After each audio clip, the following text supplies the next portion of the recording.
Praise Lord Church. We welcome you to our online service.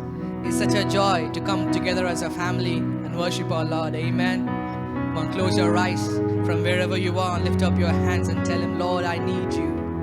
I've come here to worship you, God. More than anything, Lord, I need you.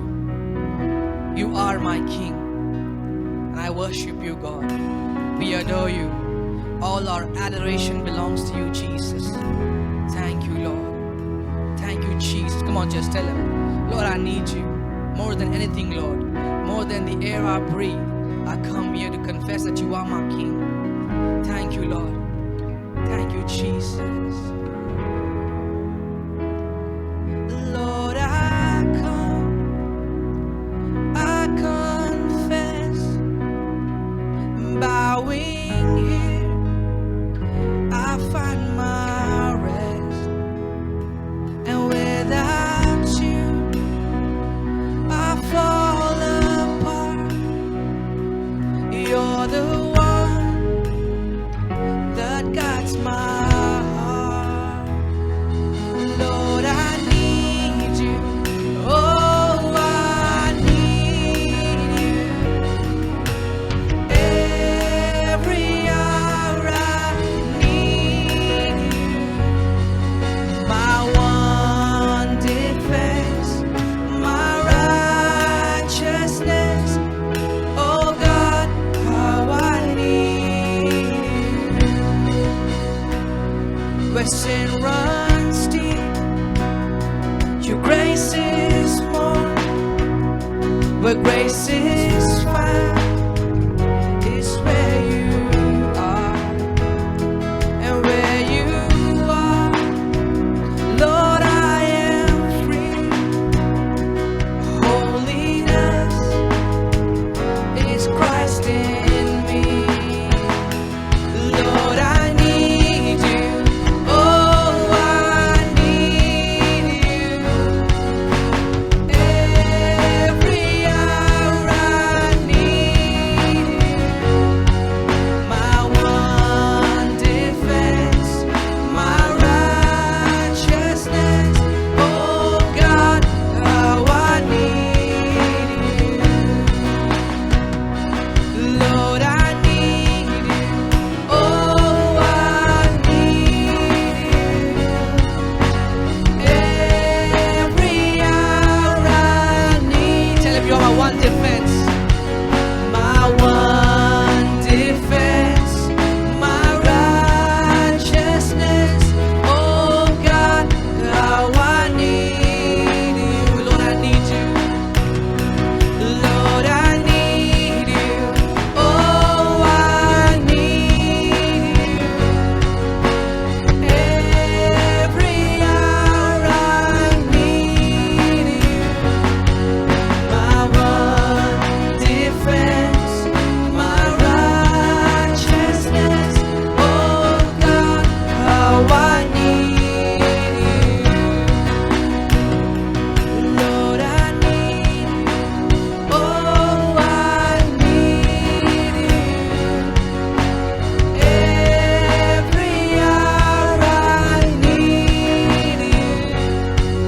My one defense, my righteousness. Oh God, how I need you. My one defense, my righteousness.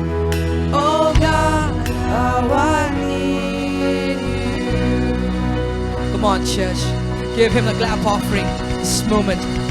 It deserves our worship. It deserves our praise. More than anything, church, the number one priority for our heart is to know him more. The wanting in our heart, the thirst in our heart must be Jesus. He is all we ever want, church. Thank you, Lord, that today, God, we acknowledge ourselves and remind ourselves, Lord, that we need you in everything that we do. Thank you, Lord. Help us to grow even more in you, God. We give everything into your hands. In Jesus' name we pray.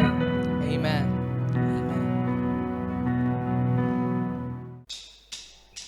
Amen. one way. Jesus, you're the only one that I could live for. One way. Jesus, you're the only one that I could live for. One way. Jesus, you're the only one that I could live for. One way. Jesus, you're the only one that I could live for. I lay my life down at your feet, 'cause you're the only one I need. I turn to you and you were always there. In troubled times it's you I see. I put you first, that's all I need. I humble all I am and all to you. One way, Jesus, you're the only one that I could live for. One way, Jesus, you're the only one that I could live for. One way, Jesus, you're the only one that I could live for. One way, Jesus, you're the only one that I could live for. You are the way, the truth, and the life. We live by faith and not by sight. For you, we only live for you. Come on, church. You are the way. You are the way, the truth, and the life. We live by faith and not by sight. For you, we only live for you. You are the way, the truth, and the life. We live by faith and not by sight. For you, we only live for you. You are the way. You are the way, the truth, and the life. We live by faith and not by sight. For you, we only live for you. One way. One way. Jesus, you're the only one that I could live for. One way. Jesus, you're the only one that I could live for. One way. Jesus, you're the only one that I could live for. One way. Jesus, you're the only one that I could. Come on, last time.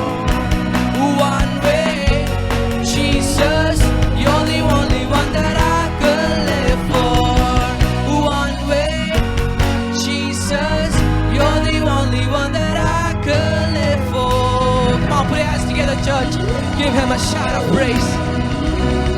A loud clap offering this moment. He's our way. He's our truth and He's our life. Amen. Amen. Thank you, Lord. Thank you, Jesus. Thank you, Jesus. You are the way, the truth, and the life, Lord. And we believe it. We believe it, God. We put everything, Lord, at this moment under your feet and tell you and tell Lord, we need you. Thank you, Lord. It is at your feet we find peace. It is at your feet, Lord, we find healing. It is at your feet, Lord. It is at your feet we find comfort. Thank you, Jesus. It is at your feet, Lord, we are secured. We are loved. Thank you, Jesus. Oh, thank you, Lord. We've come down to your feet, Lord, knowing that you are our King. Everything revolves around your throne, God. Everything else just disappears. Thank you, Lord. Thank you, Jesus. Oh, hallelujah. Come on, church. This is the time to get closer to Him. Come on. Lift up your hands. Just let's seek His face. Let's look down to Him. Tell Him, Lord, at your feet. At your feet, Lord. It is at your feet I find everything. Here at your feet. Here at your feet. I lay this day down. my wanderings, all my mistakes down, and I am free. Here at your feet, I lay this day down, not in my strength, but in yours I found all I need. You're all I need. Come on, Jesus.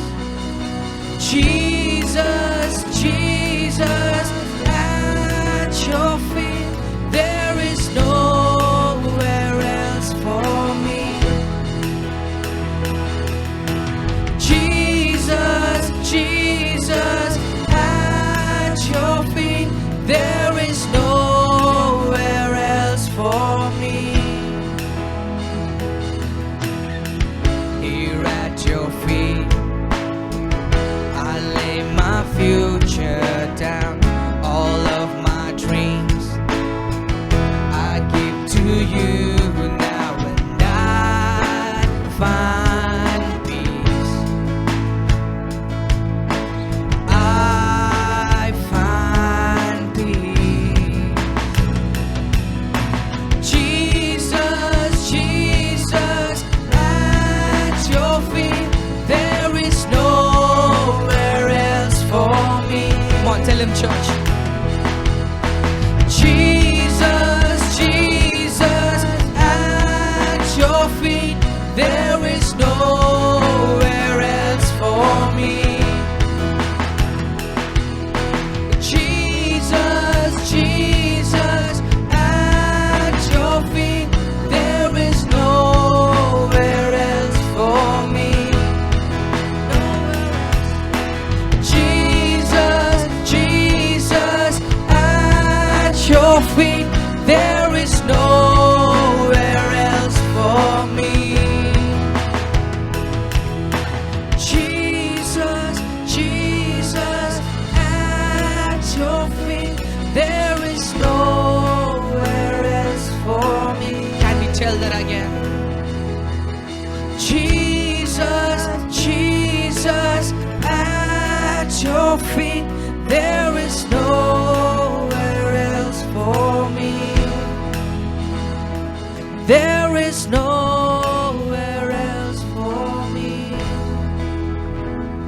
There is nowhere else for me. Thank you, Lord. There's nowhere else, God. It is your feet that we stay for all of our lives. That's where we find our strength. That's where we find our peace. That's where we find our love, God. Thank you that you love us. Thank you, Jesus. At this moment, God, we know that you are glorified in the heavens as praise erupt from this place. You are glorified. Thank you, Lord. We come and bow down at your feet. We lay our crowns down and tell God, you are my King. Take control over our lives. Thank you, Jesus. We believe that you are working all things together for our good. Thank you, Lord.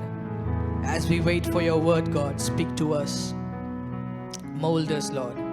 Prepare our hearts for the greater days. Thank you, Jesus. We give everything into your hands. In Jesus' name we pray. Amen and amen. What an honor it is to meet with you today through this online service. I'm thrilled and excited to welcome you. I know that God is going to speak to you today, and God will minister to you, and God will bless you wherever you are in everything that you do. And we believe the best of all that God has for you. We want you to know that we are praying for you. We are a church in Bangalore. Every Sunday we have our English service at 10 a.m. We welcome you to give us a visit, and we will make sure that you experience a Sunday of a lifetime. And a special welcome to those of us who've joined us for the very first time online. There's a number on your screen, and if you can text hello to the number, we will send you our devotional messages, our blogs, and we will also be able to send you our video clippings, because our motive is to keep you encouraged all through the week. Amen. See, God's grace is amazing. We who've been in the church for a while, we can come to a point where grace stays to a place of a religious mindset, where we take grace only to be a religious cliche. Like every other Sunday, somebody asks you, how are you doing? We say, oh, by the grace of God, I'm doing good. But grace is more than a religious term. Grace is more than a word in the vocabulary of a Christian. Grace is more than an idea. Grace is more than a sermon, a principle, or a theological topic. Grace is the gospel. Grace is how we live our everyday lives. And our assignment for the few weeks now, the Lord has given to us is to bring grace to the place where it amazes us all over again. See, grace is amazing. Come to think of the fact that we who were dead and lost in sin, God came after us, saved us, made us His own children, and has given to us a new way of life where we are being a blessing to the world. Come on, friend. That is amazing. That is wonderful. We don't deserve it. We didn't earn it. We don't merit it. But this is the goodness of God coming down to where we are and taking us up to where He wants us to be. This is amazing. We are under amazing grace. We are under amazing grace. Come on, look at your neighbor. Tell them, we are under amazing grace. You can put that in the live chat as well. We are under amazing grace. And many a times, we should not apologize or feel ashamed to talk about the grace of God or to receive the grace of God in a way that seems very superfluous. Because the scripture says, where sin abounded, where sin increased, grace abounded much more. The word there is hupaperizio. In other words, in every time of difficulty, in every place of shame and failure, in every area of need and lack, the grace of God is so abounding that it overflows and overwhelms everything that is even there. See, God's grace is always too much. Is always more than expected. Is always way more than what is required. Grace is more than sufficient. Grace is always overflowing. That's why we saw last week that, grace must always be superfluous. Grace must always be over the top. Because where sin abounded, grace abounds much more. And therefore we came to the conclusion that it's not actually the story of the prodigal son in Luke 15. It's actually a picture and a description of the prodigal father. Because the beginning of the story, you're like, oh God, he took all the wealth, you see, and he spends it all. This guy is a lavish guy and he starts spending it in all the wrong ways possible. And oh God, this guy is squandering the wealth of his father. We feel, really irritated at the way he spends money. And at the end of the story, when he comes back to the father spends way more than him. And then we say, hey, this is not the story of the prodigal son. It's actually the story of the prodigal father. In other words, God, who is depicted here in the person of the father, is telling us today, if you are a sinner, I am a greater savior. If you lost, then I will restore to you way more than you lost. I am a greater dad than the son or the daughter that you can ever be. What is your need? Let me come to where you are. Let me fulfill your needs and let you overflow with my goodness. See, we are talking about the prodigal father. Prodigal means lavish spending, careless spending, reckless spending, limitless spending. And God the Father is telling us, see, for the joy of seeing you come back home, I am ready to put all my wealth on the show. I'm ready to spend everything that I have. In fact, God the Father sent His only Son as the price for us to be redeemed. That is lavish. That's the greatest gift our God can give. There's no other gift that is greater than the sacrifice of His only begotten Son. We serve a prodigal Father. Hallelujah. Oh, I don't know if I'm the prodigal son or you're the prodigal son or the daughter today, but one thing is for sure. Our God is the prodigal Father, because grace is always over the top. That's why we say amazing grace. Amazing grace. Right? We're still in the same story, the story of the loving father, the prodigal father. So we'll go to Luke chapter 15 and I'll read from verse number 17 today. But we'll go right to the last verse of this passage. Come on, are you ready? Luke 15 and starting from verse number 17. And now we understand that the son has squandered all the wealth and he's come to himself, his senses, and all his friends have gone, and he even wants to have, fill his stomach with the pots that the swine ate, but nobody gave him even pig food. So he's come to the end of himself, and now he thinks about coming back to his father, and this is the scene where we are picking up from. When he came to himself, he said, "How many of my father's hired servants have bread enough and to spare, and I perish with hunger? I will arise and go to my father, and I will say to him, Father, I have sinned against heaven and before you. I am no longer worthy to be called your son." Okay. "Make me like one of your hired servants." I want you to, underline verse number 19, because that's where we're going to be looking at our message for today. He says, "I'm no longer worthy to be called your son." Verse number 20. "Then he arose and came to his father. But when he was still a great way off," remember that phrase again?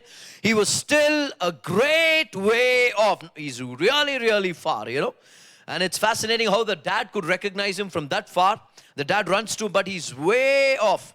"And his father saw him, had compassion on him, and ran and fell on his neck and kissed him. And the son said to him, Father, I have sinned against heaven and in your sight, and I am no longer worthy to be called your son."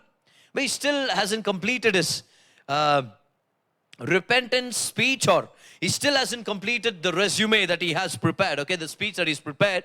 And the father cuts him right in the middle, and the father starts talking. Come on, this is amazing, right? He never comes to the point where he says, "Make me one of your hired servants," before he can blurt that out, as if the father has some kind of forethought about what he was about to say. The father cuts right in, and the father says, "Bring out the best robe," to his servants. "Put it on him. Put a ring on his hand.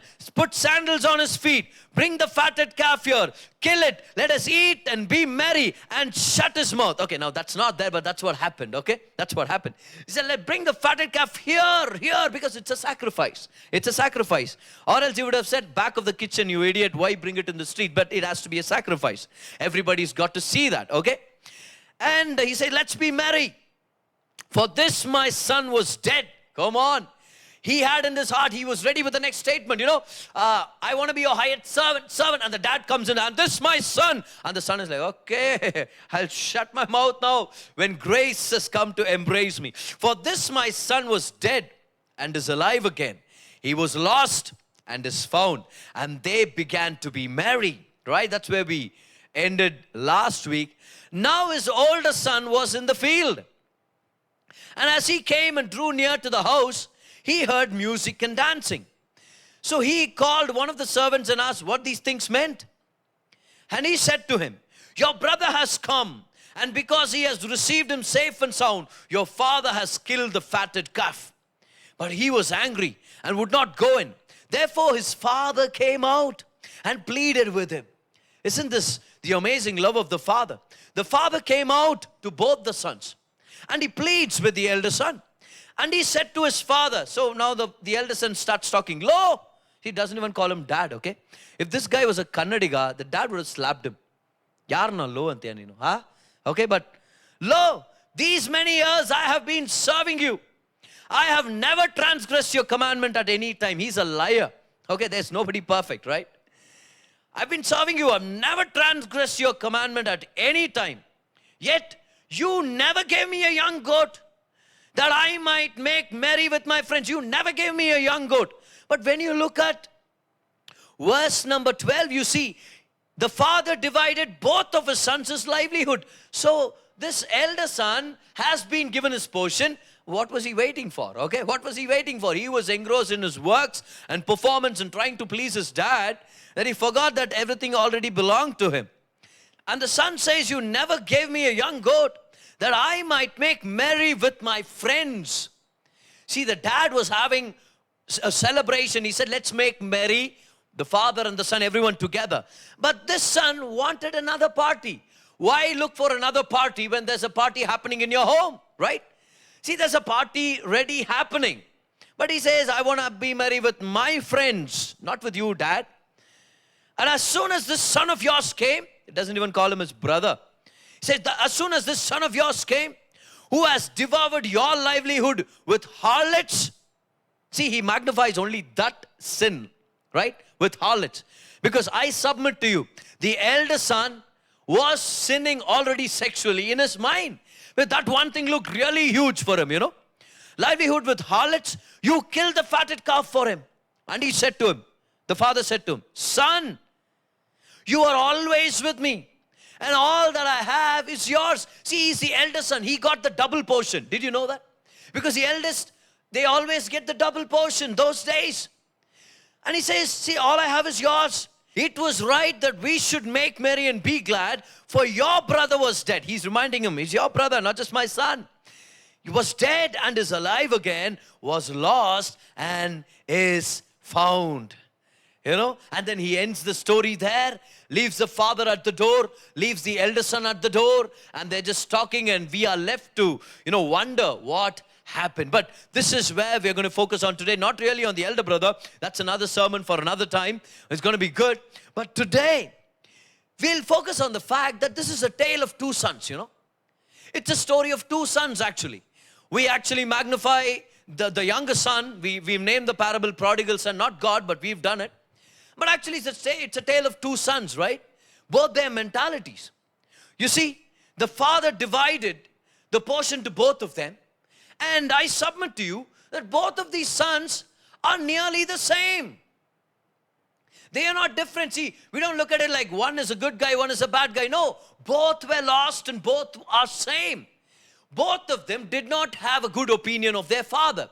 Both of them did not have a true revelation of the heart of their dad. Both the sons had misconceptions about their dad. Both the sons didn't have an idea about the abundance of the heart of the father, how good he was and how loving, how caring he was, how much he was capable of blessing them. So both the sons are really the same. See, the younger son said, you are holding me back from my enjoyment in life. Give me my portion, I want to enjoy. Isn't that the very same thing that the elder son says? See, he says, you've not even given me a young goat. In other words, he's saying, you keeping me from enjoying my life. Both of them had the same notion that the father was keeping them from their best life.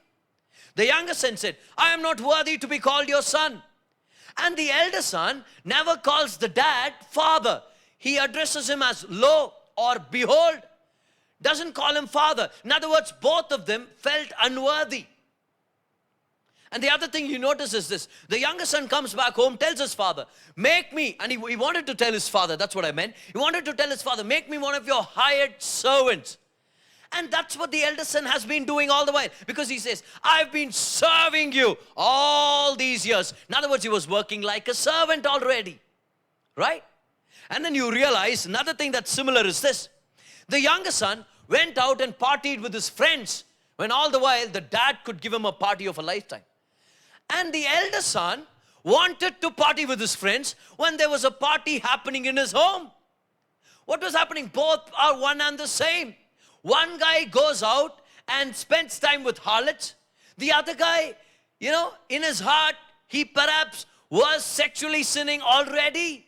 Because he focuses only on that fact. You see, my friend, it's so plain and simple.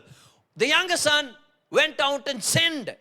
The older son pretended to be righteous on his own. One was a sinner, the other was a Pharisee. The Pharisee was the worst guy, right? We look at the prodigal son, what a horrible guy. You look at the elder son and God make me like him. No. Friend, let's not get this wrong. One guy went out and committed sin. The other guy pretended that he was all right when he did not have a relationship with his father, when he was working with a servant mentality. Both are one and the same. And in fact, the elder son was worse than the younger. He was worse. Friend, there are only two kinds of people in the unsaved world today. One group is full of sinners who go out and give into the lust of the flesh and the lust of the eyes and the pride of life.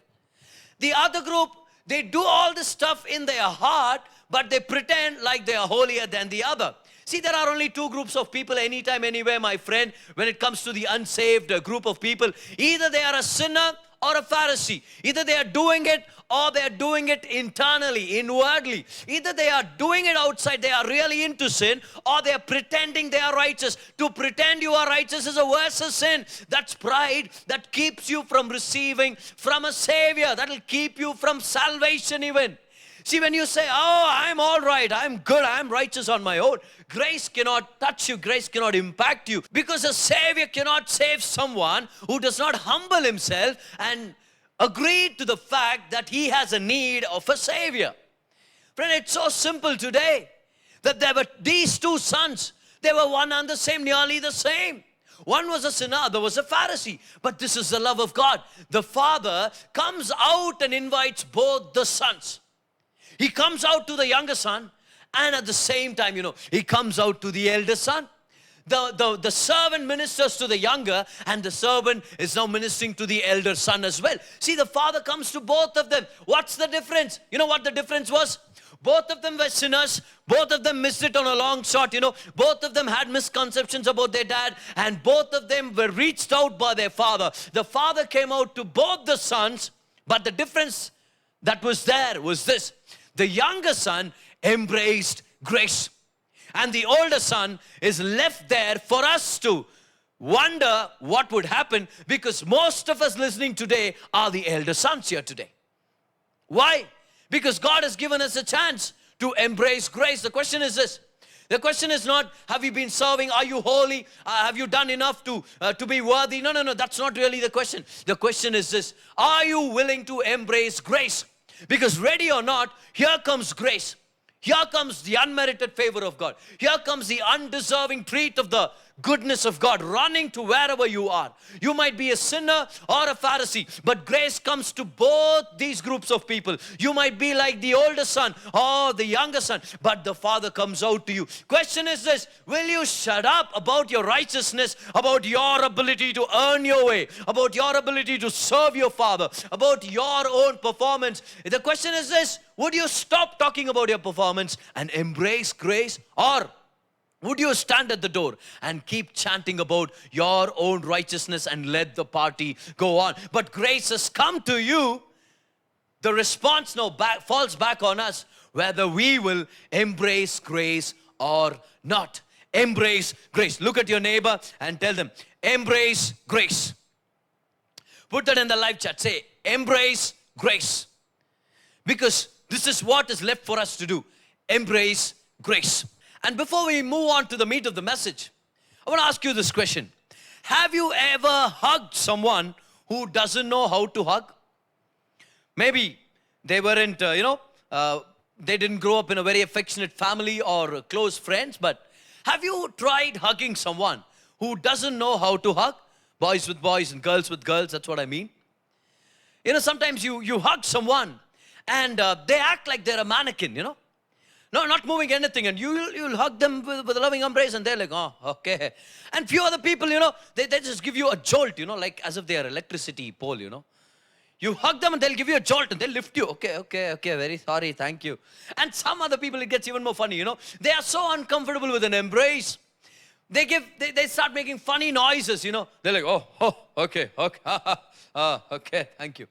They cannot really hug, You see, I grew up in a very friendly church where we had a wonderful brotherly fellowship. In my younger days, in my high school times, we had a nice band of brothers that we were in church, And after prayer meetings, we would hug each other. Right? That's a nice culture. Boys with boys and girls with girls. Of course, I want to say that again. See, I'm not suggesting that you go around hugging everyone. Okay, hugging everyone, Guys, listen, don't go give full frontal hugs to girls, right? Hug your mom, that's cool, but not girls, all right? Remember that for once, the pastoral thing is coming out, and that's a precious advice to some of us here, right? Don't go around hugging every other girl, friend. And what about your own sister? No, it's weird, right? Don't give a full frontal, you go give them a side hug. But, and girls, don't go around hugging any dude out in the world in the name of friendship, cool or modern. Hug your dad, that's cool, all right? That's cool. Remember that. But then, it's really tough, when somebody does not know how to hug. and you want to give them a hug, you want to say a thank you, and they're like jolting you. Or they're just like a mannequin, you know, you just hug and you finish. Okay, whatever happened. Or they make funny noises. Oh, okay, thank you for your love. But it's so different. And many of us, when it comes to grace, this is how we behave. Because here comes grace, whether you're ready or not. Here comes grace with love and favor and goodness and a future that is beyond the mistakes of your past. Here comes love with packages of hope and peace and joy. And here comes love with open arms. And when grace comes to us, many of us all of a sudden become like people who don't know how to hug someone effectively. Okay? We become a mannequin, and somebody preaches about grace and you're like stiff like a mannequin. Okay, whatever that is. And then some of us, we get really comfortable when somebody talks about grace and okay, hallelujah, amen. Well, let's go to the next subject, next topic. But why are we doing that? One reason is this, because grace is illogical. Grace is counterintuitive. Grace cannot be put down into a formula. And we tend to feel difficult to embrace grace sometimes because we cannot contextualize it. We think of it as a concept or a principle, and we're like, whatever this is, I don't know. See, grace becomes this random gift the friend gives you. Let's say in a birthday, somebody gives you a gift that you don't understand what that is, Is it a showpiece? Do you keep that in the cupboard? Do you keep it in the kitchen? Does it belong in the bedroom or the hall? I don't know, man. And then because you're supposed to open the gift right in front of their eyes. I hate that, Give me the gift, let me go. I'll open it in my private time, personal time. But like, open it now. Don't you hate that moment? Because you have to act like as if you like the gift, You open up the parcel, unwrap it, and you're like, wow, this is good. What is it, honey? What is it? Don't know, wow, but this is beautiful. And they're like, do you like it? Yeah, I like it. But what is it? What is it? Thank you. How did you know? Wow. Oh, God. And you take the gift, you don't know what to do with it, And the next week, they call you up and they say, we are coming home. All of a sudden, where's that gift that guy gave, Take the gift from wherever nook and corner we place it and then put it in display. Because here they are. Ta-da, your gift. Thank you so much for the gift. And sometimes we embrace grace the same way. We say, oh, grace. Oh, what is it? I don't know. What is it? What is grace all about? And then all of a sudden, a preacher comes and says, today we're going to talk about the grace of God. Or a believer says, oh, we're going to talk about the grace of God. You say, hey, here's the grace. Yeah, I know what grace is. I've heard of grace. I'm very intelligent, But you don't know what grace is. Let me submit to you, my friend. May I propose to you that grace is more a person than a principle. Grace is the person of our Lord Jesus Christ. So if you look for grace, don't look for a feeling, don't look for a gift, because it's way more than that. Look for Jesus. When Jesus comes, grace comes with him, because the law was given by Moses, but grace and truth came by Jesus Christ. When you find Jesus, you find grace. In fact, wherever you are, Jesus finds you and grace finds you. You receive Jesus, you find grace. Grace is the person of our Lord Jesus Christ. And if you want to add something to it, here's what you need to add. Grace is the person of our Lord Jesus Christ and the perfection of the finished work on the cross. Jesus is grace. Put that in the live chat. Jesus is grace. More than a concept. So don't try to understand grace, embrace him, because he's a person. Come on. It's like embracing your wife. You don't understand her. And any wise man would not try to understand her. Okay? You only love her. You embrace her. When you do that, she opens up herself to you in little tidbits, in little portions. And the more you live with your wife, the more you know her more and more with each growing day. That's the mystery of marriage. Come on. Right? So embrace Jesus. He's the person of grace. Another reason why people shudder at the idea of grace, at the message of grace, is that it's been so maligned and misrepresented and abused that many of them see grace as only a get out of jail free card, It's like this card of grace and mercy when somebody sins, And then people think that grace is about, oh, how many ever times you fall, God is there to lift you up, But that's true. As a matter of fact, it is.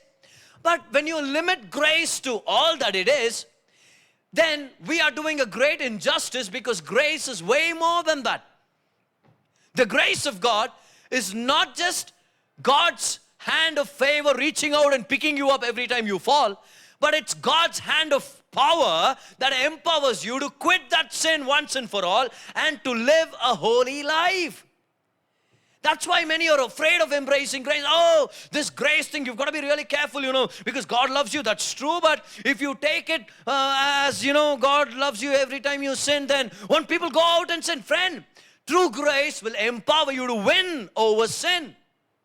It'll free you from sin rather than free you to sin.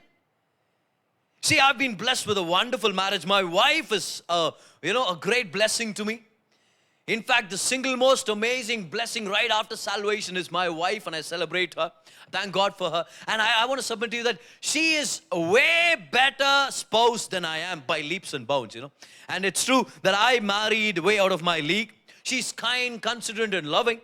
But in almost 5 years of our marriage, never once have I logically deduced, have I logically come to a conclusion that because my wife loves me unconditionally, and I can go out and be unfaithful to her.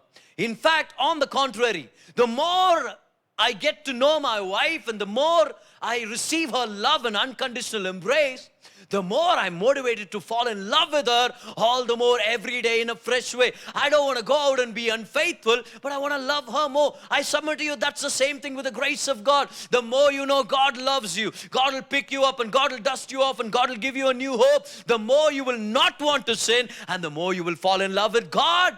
Friend, grace causes you to fall in love with the Son so that you fall out of love with sin. The I in the sin becomes zero because the Son has now come to take the central place in our life. Fall in love with Jesus, fall out of love with sin. Put that in the live chat if you want to do it. Take this down in your notes. Fall in love with the Son and fall out of love with sin. That's what grace does. But the most important reason, I believe one of the most predominant reasons that people don't embrace grace, when grace comes to them running with goodness and favor and hope and peace, why they don't embrace is the idea that the son had, the younger son had that day when he came to his father. He said, I am no longer worthy. Friend, the question, am I worthy, is keeping many people from embracing the grace of God than every other reason that's out there in the world. The number one reason today we're going to be looking at is this. Am I worthy? Am I worthy of receiving my Father's goodness? Am I worthy? And I wonder at the question of this young guy. He says, Father. He calls him Father. That's a funny thing, right? You call someone Father and then he says, I don't deserve to be called your son. Then why in the world did you call me Father? Okay, learn grammar, But the point is this. He says, Father, I am no longer worthy to be called your son. I take great offense theologically on that statement, because when were you ever worthy to be called his son? You don't become somebody's son or daughter by your worth or your worthiness, by your working or your performance, by how much you can contribute to the Father's house and heart. No. You become a son or a daughter by birth. It's not about your worth. When has it ever been about your worth? It's always been about your birth. That's why Jesus says to Nicodemus, you must be born again. Come on, get that phrase. You must. There's no other way into the kingdom of grace. You must be born again. You and I, we did not earn ourselves into the family of God. We were born again. Come on, I did not earn, I was born. This son has it all confused. He's into this theological conundrum. He's not able to come out of. He's not able to think of a way. But the point is this. It was never about worthiness anyway. Friend, there are so many youngsters today listening to me under the sound of my voice. So many believers who hear the message of the grace of God and then they say, am I worthy? Have I fasted enough? Have I read the Bible enough? They don't understand what grace is all about, because grace is unmerited favor. It's never been about your worthiness or unworthiness. It's always been a matter of fact about the one who gives grace to you. It's always been about the heart of the Father and the fact that you are his child. I'm talking to believers here today. You're a child of God. The day you received Jesus, you were born again. And it's no longer about your worthiness. It's no longer about how well you can serve, how well you can perform, how obedient you are to the commandments of God that you've read in the Bible. Friend, yes, holiness is wonderful. We all want to live holy. Anybody living under grace wants to live holy and glorify Jesus. That's a matter of fact. But it's not a question of worthiness. Why? Because our performance keeps on changing. One day it's like, hi, oh Jesus, thank you. Give us 2 or 3 more days, we would have done something wrong and you feel so unworthy. If you want to base your walk with God on your performance and your idea of worthiness or unworthiness, then good luck to you, my friend. In fact, bad luck to you, my friend, to be on the right side, that it's never going to be fulfilling. I see many a times, youngsters coming to church and they're new to the kingdom of God, the body of Christ, and they jump and they rejoice. Hey, hallelujah. Oh, His grace endures forever. Thank you, Jesus. Hey, buddy, what are you doing? How are you doing? Oh, I'm doing good, pastor, brother. I read just 4 chapters of the Bible. Oh, the whole week, last 7 days, I've been wonderfully in the presence of God. God is good. Yay. Woo. Give them 1 week's time. They'll come next Sunday. All day, the head down. And what happened? Brother, I'm a sinner. You know what? I went out of way and will God forgive me because I'm a sinner? And you know what? Give them 1 more week's time. The next week they'll be high. Oh, His mercy endures forever. What happened? Oh, brother read 3 chapters in the Bible again, and you know what? Fasted and prayed yesterday. Oh, wonderful. See, our performance gets changed, often, but it keeps on changing. But it's never been about our worth. But Christian life should never become a roller coaster ride, We've been to theme parks. Any theme park that you've been to, you can see roller coaster rides, You've been to Wonderlaw. I believe these people have been to Wonderlaw, LAW, Because they don't want to, enjoy anything until they feel like they are worthy to enjoy the goodness of God. Some Christians, their journey with the Lord is like a roller coaster. You see roller coaster, they go up, click, click, click, click, click, click, click, click. And then at one point, it's like, whoo, it goes down again and whoa, whoa, whoa, again, click, click, click. And many of us live like that, They say, oh, I'm fasting and I'm praying and I'm reading the Bible. It's called going up. Click, click, click, click, click, click. And then suddenly one huge sin. And then, whoo, goes down. And then, whoa, whoa, whoa, whoa. Again. Okay. No, I'm trying again, brother. I'm fasting again. Click, click. See, if I were to give sound effects to the Christian life, it'll go like this. It'll go like click, click, click, click. Whoo, whoa, whoa, whoa. That's the sound of a Christian life, One moment you feel like, oh, I'm on the high, I'm climbing. Thank you, Jesus, Holy Spirit. Oh, Rabala Shambareke. And then the next week you go, I'm a sinner, God. And then I'm trying, brother. Oh, I'm trying. Friend, move from a place where you are in Wonderlaw and come to a place where you are in Graceland, where you look at the grace of God and say, it's not about my worthiness anyway. It's about His worthiness. That's why when you come to God, we don't say, worthy is the Lamb and me. You don't do that, right? We say, worthy is the Lamb. It's all about His worth. The question is this, in worship, is He worthy to praise? Then you better lift up your hands and praise Him. Is He worthy of worship? Then you better get yourself into the worship and start pouring your heart out, your praises and your love to the one who truly deserves it. It's not about our worthiness at all. Come on, put that in the live chat. Say, it's never been about my worthiness. It's never been about my worthiness. And this is the reason many of us have failed to embrace the grace of God. We ask questions like, am I worthy? I'm no longer worthy. Sometimes, youngsters come, oh, today I'm not worthy to worship the Lord. Yesterday you were very worthy, huh? What about tomorrow? It's not about your worth. It's about His worth. It's about His worthiness. You just have to embrace grace. But the son is like, no, I'm not worthy enough. So I will start from zero again. So I will become a servant, a hired servant, because hired servants have nice food. So I'll start as a servant and I'll earn myself into being a son.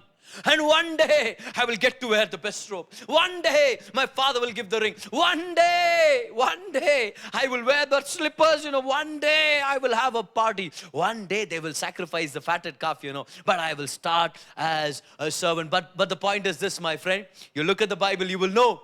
The story that we read says, after all the speech was done, after all the so-called repentance was happening, after all his self-works put into a resume where he says, I'm no longer worthy, let me become a hired servant. The scripture says, while he was still a great way off, all our confessions, all our righteousness, all our speech and our resume will leave us great way off from the Father. If the Father does not come running to us, we will be lost, we will be stoned to death, and we will be gone forever. All our righteousness and our letter writing and our speech will still leave us a great way off. And if the Father does not come running to us, we are lost forever.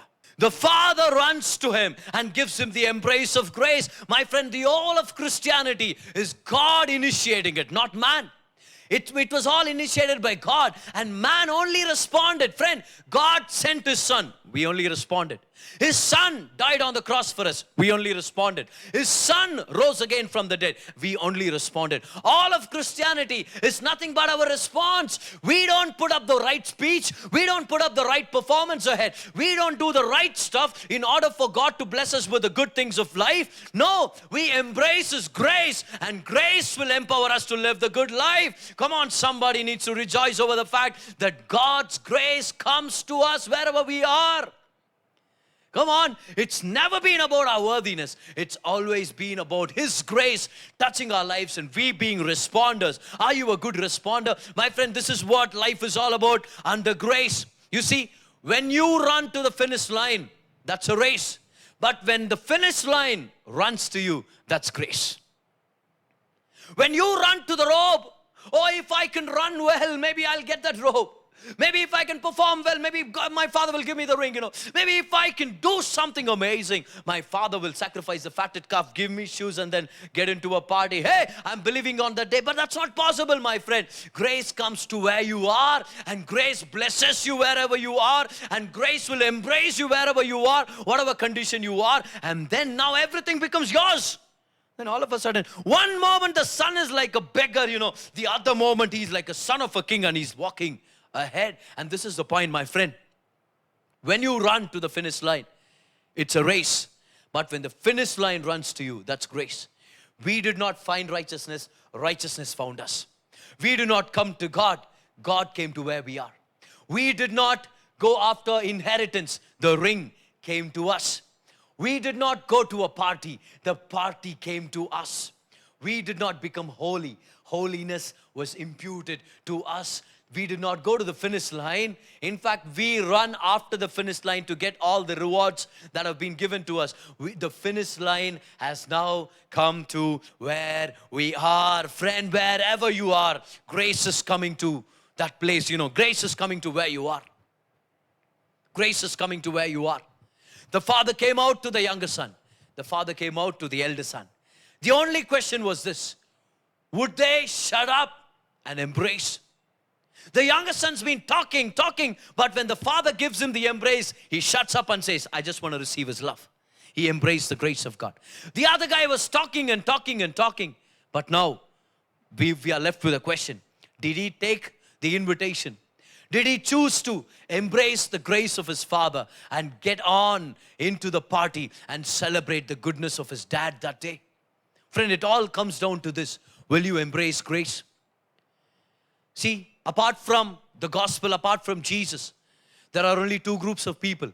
One group called sinners, the other group called self-righteous Pharisees. Both are worse. In fact, Phariseeism, that's the worst. When you say, oh, I'm doing good, when you're pretending that you are as if somebody who's got it all, under control, when all the while you're bleeding on the inside. Real question is this: will you embrace grace that comes to you? Embrace grace right where you are. Have you noticed? All of these things happened while he was on the way. The Father did not wait for him to come to his destination. See, Father God is not looking to you to, get yourself right, clean yourself up, come all the way home. I'm waiting for you, I'll be waiting for you. No, my friend, the Father comes to where you are. And all these things happen on the way. The Father forgave him on the way. The Father embraced him on the way.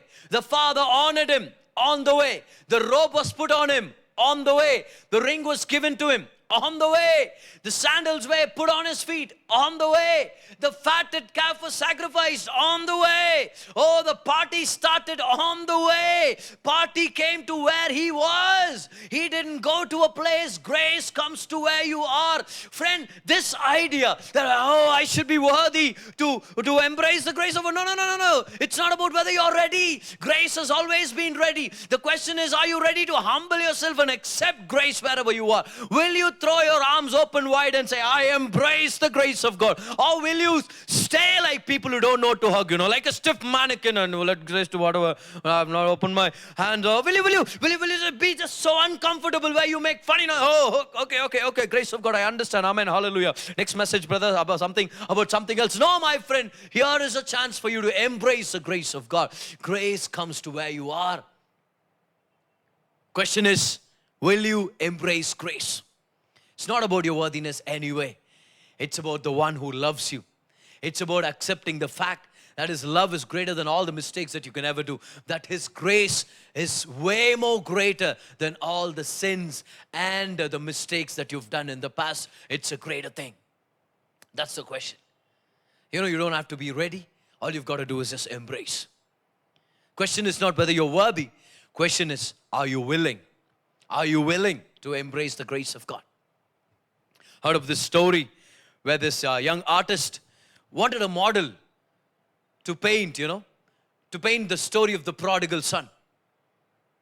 He wanted to paint someone who would look like a prodigal, coming back as nothing, in rags, like a beggar. But one day, he meets this beggar, looks at him and he says, oh, this guy, might be a very good model for me to draw the picture of a prodigal son. So he tells the beggar, if you come to my studio and sit for me, I will paint you as my project, and then I will give you some money and you can go on your way. The beggar agreed. And the next day, appointed time, the painter's waiting, the artist is waiting. Here comes this well-dressed man and he says, I'm here to meet the artist. He has an assignment for me. The artist looks at him and says, no, I think you've got the wrong office, because I have an appointment to meet a beggar at this time. And the man smiled and said, sir, I am the beggar, sir. Yesterday we spoke. No, you told me to come. And he's like, what happened to you? You're all changed. And the beggar said, because you said you're going to paint me and all. So I thought I'll go buy some new dress, new clothes and all this. That's why this suit. And so, shall I sit for your painting? And the artist said, I don't need you now. I don't want you. I'm not going to paint you. Why? Because the artist wanted to paint the prodigal. But here's the beggar. He said, let me figure out. If this guy wants to do something with me, then I better go change. Then I better be ready. And he goes out, buys these suits, and he comes to the artist, and the artist says, I have no use for you. See, sometimes we feel like that when we hear the grace of God being preached. Sometimes, maybe right in the middle of this message, you have idea like, I must be ready to receive this amazing grace that Pastor Graceman is preaching about. Right after this message, I will confess all my sins. At the end of the message, while during the communion, I will start worshiping God all the more. I will start thanking Him for His grace. After this preaching is over, I will take 1 week break, spend time in the Word, and then after a week, I will sit down and listen to this message and be joyful, in a higher level. You are thinking to yourself that you've got to get ready. Friend, grace does not come to you because you are ready. Grace makes you ready. Come on, in Indian language, right? Grace gives you a makeover. Grace changes the fact, about who you are and about your heart and everything else. You don't clean yourself to come to the grace of God. Grace comes to where you are and cleans you, cleanses you wherever you are. Just like you don't clean yourself before a bath, the bath cleans you, the shower cleans you. God's grace will cleanse you. See, you will never come to a place where you are ready for the grace of God. My question to you today, my friend, is this: can you ever come to a place where you are worthy of the grace of God?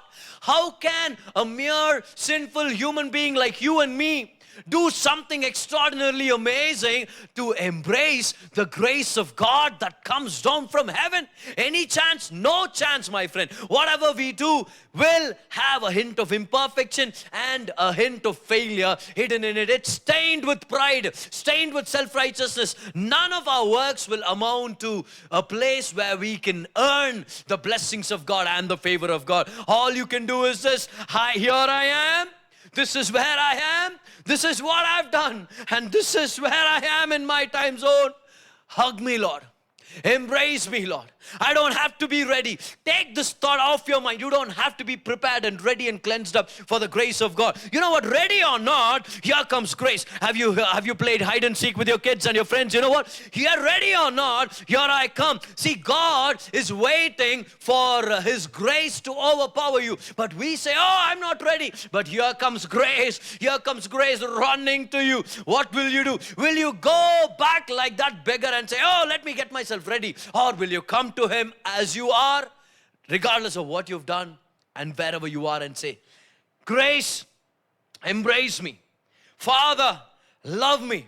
Father, I receive grace. See, that's why I say, you don't have to wait until this message is over to embrace the grace of God. You don't have to wait to confess all your sins and then come to receive the grace of God. You don't have to live 7 days holy or 5 days holy or 3 days fasting and then say, God, I'm ready to receive your grace. No, my friend. If you can get the essence and the heart of my message today, you will know that right now, wherever you are, regardless of what you have done or what you have failed to do, you can receive the grace of God and say, Abba, Father, I love you. Oh, Jesus, I receive you. Oh, grace is amazing. I live under the grace of God. You don't have to go back 7 days and then correct something that is never possible. You don't have to live for 7 days holy and then come back to church and feel like you're worthy. It's never a question of your worthiness. The only question is about your willingness. Are you willing to embrace grace? Friend, let's take this idea off that we have to be worthy enough. And let's come to a place where you say, He is worthy. He alone is worthy. God alone can save me. I don't have to be ready, because ready or not, here comes grace. Whether you feel worthy or not, here comes grace. Whether you attended church last week or not, here comes grace. Whether you read the Bible yesterday or not, here comes grace. Whether you did something horrible yesterday or not, here comes grace. Whether you spent your time in the presence of God all through last month or not, here comes grace. Whether you have enough holiness to shout to God, here comes grace. Whether you have enough money for the offering or not, here comes grace. Whether you feel worthy or not, here comes grace. Whether you can get ready or not, here comes grace. All you've got to do is this. This is where I am. This is what I've done. This is who I am. I open up my arms. I let you hug me. I let you embrace me. Because Abba, it's not about my worth. It's about your worth. You are holy. You are amazing. Your love is great. Here I am. I embrace grace. Hallelujah. Come on, give Him a clap offering wherever you are. Give Him a clap offering, because ready or not, here comes grace. This is all you've got to do. Embrace grace. Embrace grace. It's not a higher way of living. It's the only way to live. Embracing grace is the only way to live. Come on. It's the only way to live. And I want to extend this invitation from heaven to you. You don't have to be ready. You don't have to clean up or anything. You don't have to confess enough.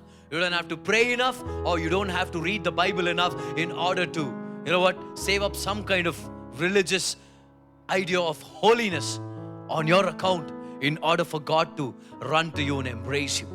He comes to where you are, and everything will happen on the way. Where you don't go to the party will come to you. And if you're really under grace, and I recommend that this is what you will do. Any given time of the day, you will be able to celebrate the grace of God. Any moment in your life, if you're able to celebrate the grace of God, that means you are truly under grace, and you have known the grace of God, and you have embraced the grace of God. But if you feel an obligation to do certain stuff before receiving the grace of God. You have not received the revelation of the grace of God. And today, I pray that chain and bondage in your mind be broken. That doubt, that darkness, that unclarified religious mindset be broken in Jesus' name. And today, I ask you to open up your arms, open up your heart, and embrace grace. Because here comes grace. And all you have to do is this: shut up about your righteousness, and then let the Father hug you, let the Father kiss you, let the Father embrace you, let the Father put a robe on you. Before I take bath, yes, yes, yes, yes, yes. Let the robe clothe you, let the ring honor you, let His high-class sandals help you walk a better walk in your journey with the Lord. And let the Father celebrate you with a huge feast. When you let God love you, celebrate you, hug you, embrace you, kiss you, you're really under grace. So this is the ultimate test, my friend. At any given point in your life, if you can receive grace wherever you are, regardless of whatever you've done, you are really under the grace of God. And when you're under the grace of God, everything changes. The way you live, the way you talk, the way you think, the way you act, everything carries the aroma of heaven. Everything carries the essence of the finished work of the Son. And everything becomes so more blessed that whatever you do shall become prosperous and wonderful. You will live a wonderful life regardless of the lockdown or not.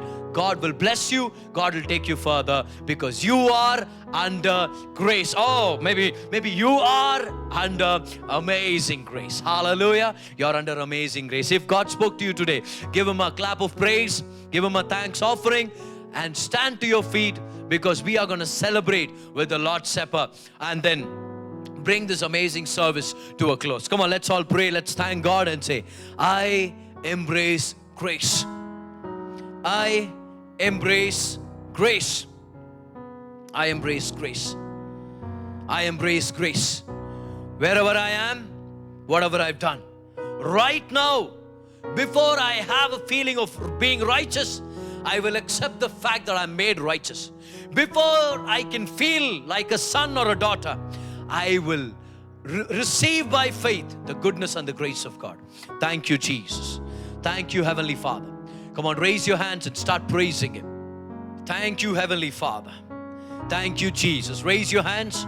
Take the elements of communion in your hand. Raise your hands and then start praising Him. He deserves all the glory. Just tell Him, Lord, hug me, Lord. Embrace me, Lord. Embrace me. It's not about my worthiness. It's about how good you are. It's about your willingness. Come on. Oh, ralaba shante rikele madhuri andulu. Riasnala kora deli anturu. Yartare kalira bala nikoro banduna riakra bandala. Yaltono remalamandi lekradala bandio. Thank you, Holy Spirit. Holy Spirit, fill our hearts with your grace and favor. Holy Spirit, fill our lives with your grace today. Yes, Lord, we don't want to wait until we feel like we are worthy. But right now, today, at this very moment, we let your grace embrace us, Lord. Thank you, Jesus. Lord, fill your people. Fill your people with your favor. Embrace us, Lord, wherever we are. Embrace us to a better place. Thank you, Jesus. Thank you, Heavenly Father. Oh, we praise your name. Thank you, Jesus. Thank you, Jesus. Abba, Father, we love you. Thank you, Jesus.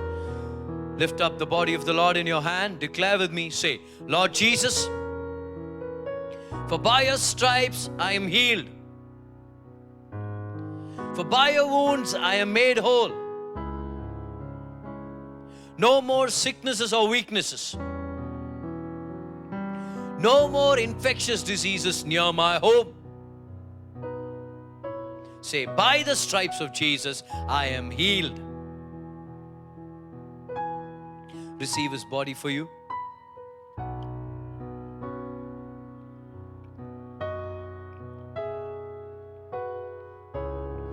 Lift up His cup wherever you are. Declare with me. Say, Lord Jesus, for by your blood I am made worthy. For by your blood I am made righteous. For by your blood my family and I are protected. Say, by your blood I will go on and win a great victory in life. In Jesus' name, receive His blood for you. Thank you, Jesus. Come on, raise your hands. Start praising Him. Start glorifying Him. He deserves all the glory. He deserves all the glory. Just tell Him again. Tell Him all over again. Say, Lord, embrace me. Hug me. I receive your grace. I receive your favor. I receive your blessings.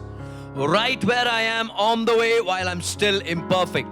Because regardless of whatever it is or not, I am your child by the blood of Jesus. Thank you, Abba Father. Let's all pray. Heavenly Father, thank you for this amazing time of worship and the word. Lord, I pray for everyone who joined us and whoever watches this message anytime. Lord, bless them with your goodness, Lord. Sickness be removed in Jesus' name. Weakness be removed in Jesus' name. Lord, bless them, provide for them, Lord.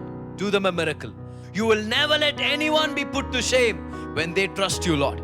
Thank you for your goodness and your grace. May your name be glorified. In Jesus' name we pray. And the people of God said, Amen. Raise your hands. Say Amen as you receive the benediction. May the Lord bless you and keep you. May the Lord make His face shine upon you and give you grace. May the Lord lift up His countenance over you and bless you with shalom, peace in all the areas of your life. In Jesus' name. In Jesus' name. Hallelujah. Come on, somebody needs to give God a shout of praise, because we learned something about the grace of God today, and we ought to embrace grace. Amen. All through this week, remember, every day, every minute, every second, regardless of what you've done or where you are, grace is always present. And grace wants to embrace you. Don't wonder if you're worthy. Just open up your arms, receive His grace, receive His embrace, and you will be well off. Remember, we are praying for you. And until we meet next week with an amazing message, I want to remind you that God is with you. God is working on your behalf. God bless you.